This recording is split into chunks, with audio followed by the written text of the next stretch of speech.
نحمده ونستعينه ونستغفره ونستهديه ونعوذ بالله من شرور أنفسنا ومن سيئات أعمالنا ما يهده الله فلا مضل له ومن يضلل فلا هادي له أشهد أن لا إله إلا الله وحده لا شريك له وأشهد أن محمدا عبده ورسوله صلى الله عليه وعلى آله وسلم لا نبي بعده أما بعد.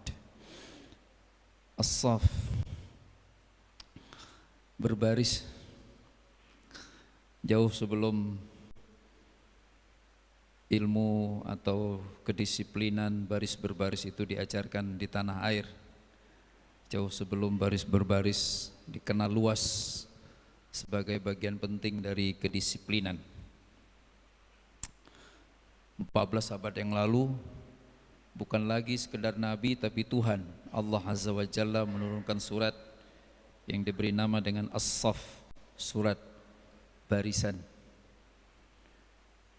Karena jika tidak berbaris, jika tidak berintegritas, jika tidak punya soliditas, jika tidak jelas identitas, maka kita nggak mungkin bergerak maju. Yang ada malah perlahan mundur. Maka kenapa di surat ini disimpulkan bahwa barisan itu harus sampai pada level bunyanun marsus, bangunan yang seperti peluru. Marsus, rosos. Rosos itu kalau HP pulsa, boleh saja harganya puluhan juta, tanpa pulsa dia nggak bisa ngapa-ngapain.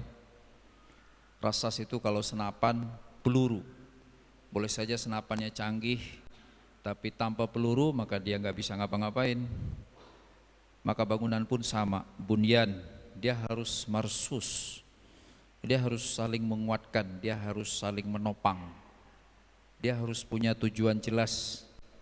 Semuanya bekerja berfungsi sesuai dengan kemampuannya, sesuai dengan bidangnya, sesuai dengan tupoksinya, arahannya, instrumen pelaksanaannya, juknis, juklaknya. Dan kemudian jika semua aspek itu, semua bidang itu bekerja secara simultan, maka pasti akan menghasilkan hasil yang gemilang. Mirip sekali dengan apa yang bapak-bapak rekan-rekan lakukan di perusahaan tercinta ini. Kan nggak mungkin tiba-tiba semuanya yang berada di sini berpikir bagaimana agar produknya hadir. Lah, ada yang berpikir tentang logam, ada yang berpikir tentang daya tahan panas, ada yang berpikir tentang durabilitas, ada yang berpikir tentang medan yang akan dilalui oleh produk itu. Ada yang berpikir tentang dia harus menarik dipandang mata, eye-catching dan sebagainya. Ada yang berpikir tentang dia harus punya tren. Ada yang berpikir tentang bagaimana ia diiklankan agar laku. Maka bagian-bagian berpikir ini mereka disatukan oleh seorang engineer, oleh seorang ahli, oleh seorang pemimpin yang hebat. Kalau di tingkat perusahaan itu bisa jadi komisaris utama atau direktur utamanya, atau pendirinya, atau ownernya, atau terserah siapapun, mereka yang merancangnya dari awal, maka jadilah kemudian produk yang hebat. Begitu pula lah halnya dengan kehidupan berislam kita. Jadi Allah nggak suka jika semua orang pengen jadi pemimpin, maka siapa yang berbuat? Maka Allah juga nggak suka. Sederhana saja kalau semua pengen jadi imam, siapa makmum? Apa mungkin ada 2 orang imam? Nggak mungkin. Bagaimana jika semuanya maksa?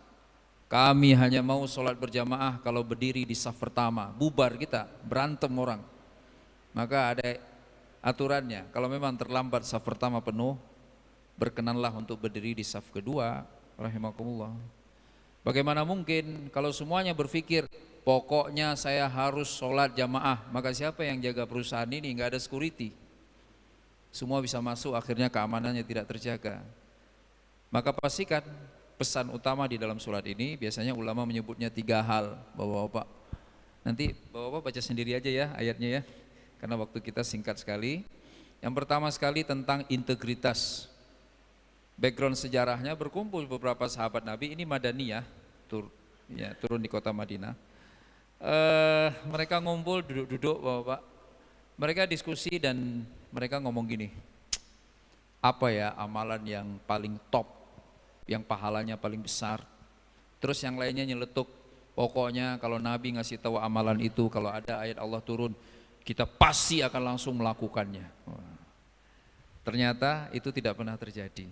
Ternyata begitu ayat itu turun dan ayat itu tentang perang, mereka dipanggil oleh Nabi SAW yang tadi duduk-duduk itu. Tentunya Allah tahu segala-galanya.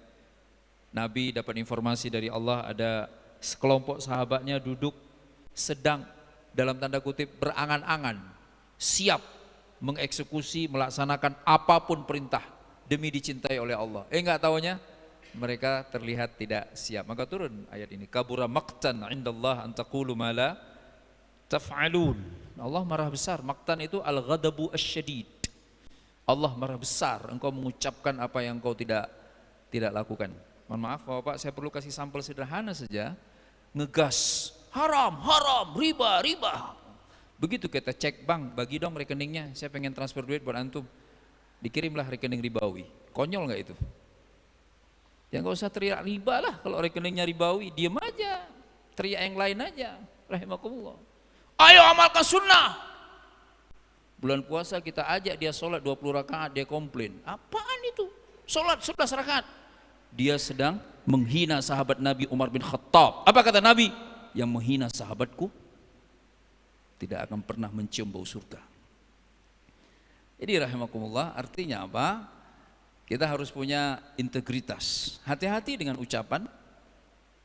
Ya, lebih baik berbuat, perbanyak berbuat, itu jauh lebih mulia dibandingkan yang mereka selalu berkata-kata tapi sering gagal untuk beramal.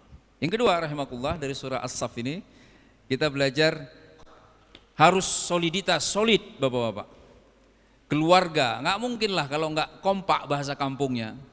Solid kan kompak. Mana bisa keluarga bahagia kalau istri beda jalan alur pikirannya dengan suami, suami jalan sendiri, anak-anak jalan sendiri. Sama kita semua di bapak-bapak di tempat bekerja ini, tempat menekuni profesionalismenya masing-masing, tekunilah sebaik-baiknya, maka itu akan menjadi kata kunci keberhasilan kita. Wajib solid. Nah dalam beragama juga seperti itu rahimakumullah. Jalankan peran kita masing-masing sebaik-baiknya. Nggak perlu sama sekali ada kecemburuan, kecuali kecemburuan yang diizinkan oleh agama. Nah boleh. Apa itu yang disebutkan oleh Nabi cuma 2 tok. Yang pertama cemburu karena ada orang punya ilmu terus berbagi ilmunya siang dan malam. Yang kedua cemburu karena ada orang punya harta, dia terus berbagi hartanya siang dan malam. Jadi cemburu karena nggak bisa berbagi, nggak punya harta, atau punya harta tapi belum mau berbagi. Dan yang kedua diizinkan untuk cemburu karena tidak punya ilmu sehingga tidak bisa berbagi ilmu kepada orang lain, atau punya ilmu tapi tidak pernah dapat kesempatan untuk berbagi ilmu kepada yang lain. Jadi wajib solid rahimakumullah agar kita berhasil. Kenapa umat ini terkesan kadang-kadang jalan di tempat? Jujur kan? Coba Bapak cek sederhana saja pakai Google saja, mudah aja. Bapak pakai AI juga boleh. Tulis Pak, sebutkan negara-negara dengan sumber daya alam terbesar di muka bumi ini. Keluar disebutlah nama negara 1, 2, 3, 4, 5, 6. Semuanya negara dengan penduduknya mayoritas muslim. Ya minyak buminya, ya emasnya dan sebagainya. Artinya apa? Allah sayang banget sama kita. Tapi kenapa kita tidak on the top? Jawaban sederhananya karena kita belum solid. Lebih banyak yang jalan sendiri, lebih banyak yang mudah sekali merasa benar sendiri. Belum baca semuanya, udah mengatakan orang lain salah, saya benar, dan seterusnya dan seterusnya. Maka yang paling penting sekarang adalah ambil peran. Pertanyaannya kepada diri kita masing-masing, apa yang bisa kita lakukan. Mirip dengan Ramadan ini Pak, ntar lagi kita Ramadan, besok ya insya Allah. Masih boleh milih lagi nggak? Jumat boleh nggak? Ya nggak boleh lah, kecuali ajaran sesat ya kan. MUI udah umumkan, pemerintah udah mau besok, ya nggak ada pilihan. Kalau nggak hari ini ya berarti besok. Nah rahimakumullah, pernah ketemu nggak teman ngomong gini Pak, Ramadan ini nggak beres. Kenapa Bang? Masjid nggak bener. Dia yang nggak beres Ramadan, masjid yang salah. Gimana ceritanya itu? Ramadan ini nggak pas kayaknya ibadah. Kenapa Bang? Istri nggak bener. Apa urusannya sama istri? Kita mudah sekali melempar kesalahan kepada orang lain. Nggak enak itikaf Ramadan ini. Ada apa? Panitia itikafnya nggak bener. Kok bisa? Emang bisa jawaban itu diberikan di akhirat? Bukankah Allah mengatakan berulang kali dalam Al-Quran, laha makasabat wa alaiha maktasabat, masing-masing bertanggung jawab atas dirinya sendiri. Kenapa nggak ambil peran? Nggak bener ini masjid, kok nggak ada sahurnya, kita harus pulang. Ya udah, sediakan sahur. Dulu saya kuliah Pak, kalau mau itikaf di masjid, kita daftar 2-3 bulan sebelumnya. Dikasih kapling, karena ada kuotanya, nggak boleh sembarangan itikaf 24 jam 10 hari terakhir di masjid. Udah gitu bayar makannya, bayar laundrynya, bayar semuanya, termasuk bayar kebersihannya. Lah sekarang ada yang mengkomplain masjid karena katanya fasilitas iktikafnya nggak nyaman. Naudzubillah min dzalik. Itu namanya nggak solid. Yang terakhir tentang identitas.